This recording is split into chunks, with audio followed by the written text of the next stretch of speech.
Howdy Redshirt here for TuneModeler.com. We're at an abandoned Airliner boneyard to show you perhaps the most anticipated Airliner model kit re-release in decades. We have a test shot of Atlantis Models' upcoming Convair 990 kit. The TuneModeler guys are working with Atlantis Models on development of their new Convair 990 model kit. This model is based on the Revell kit that first appeared in 1961. It hasn't been released in the United States since the mid-1960s, and the most recent release was Revell of Mexico in 1975. This model kit has never been featured on YouTube, and we present it here for the very first time.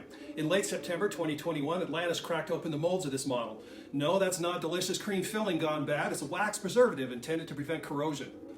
Atlantis quickly cleaned the wax off the mold and made some test shots in their Long Island factory. Atlantis has their own injection molding machines that makes their models right here in the USA. Hey, let's take a look at this plastic and see what's in the box. Well, there's no box. There's no instructions. There's no decals. Those are coming later. They haven't been developed yet. The test shot came to TuneModeler.com in a stapled poly bag. Test shots will typically be molded in whatever color plastic was last left in the machine, and in this case it happened to be white. Test shots for the F11F Cougar kit were seen in Godzilla Green. We'll give you a closer look at these parts in just a minute. Why do a test shot? Well, you can tell a fair bit with a visual inspection of the mold. It's important to see if the tooling or kit mold is adjusted and working properly, especially after it has been in storage for an extended period of time like the Convair 990. As you can see here, parts layout is somewhat typical for a vintage Airliner kit. Atlantis used these test shots to identify some work that needs to be done to the tooling prior to production. Chances are the parts in the upcoming kits will be cleaned up over what you're going to see here. This model is in 1:135 scale. It's close enough to popular 1:144 Airliner scale that the model will look great displayed with your other Airliner models in that scale. Fuselage halves have an open cockpit windscreen and engraved passenger windows.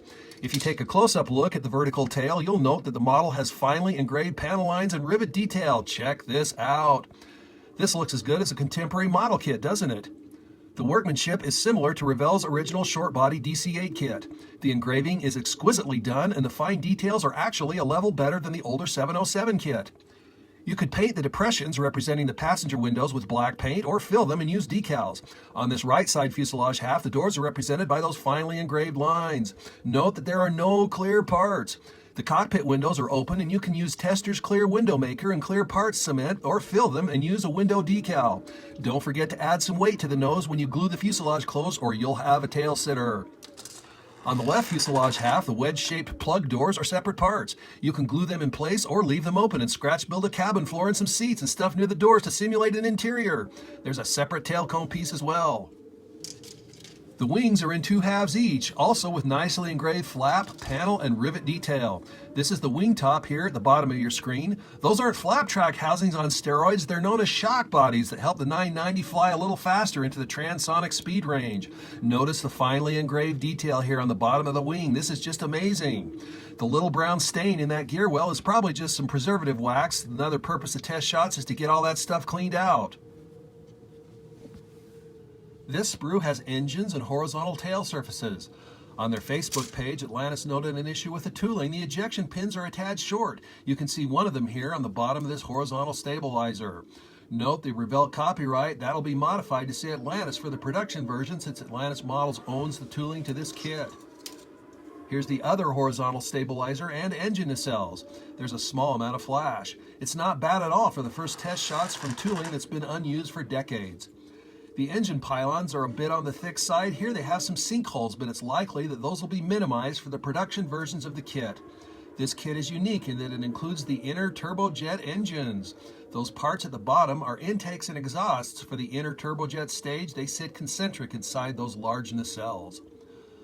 On the back side, we see the little round puck-like discs from plastic that enters the voids created by those ejection pins that are too short. Chances are Atlantis will be able to resolve this prior to production.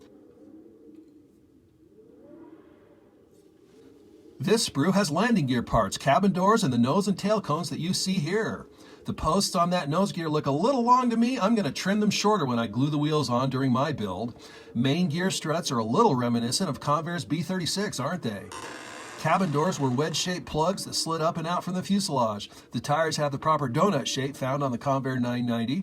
On the back side of the gear doors, you can see more evidence of the recessed ejector pin issue. Atlantis should be able to fix that. If not, those little slugs will be easy to trim off. We're going to do a build of this model, by the way. Don't forget to check out our website for updates.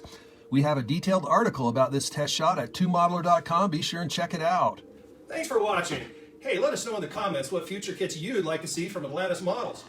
Don't forget to check out our other videos and subscribe to our YouTube channel for all kinds of cool stuff. And don't forget to visit 2modeler.com.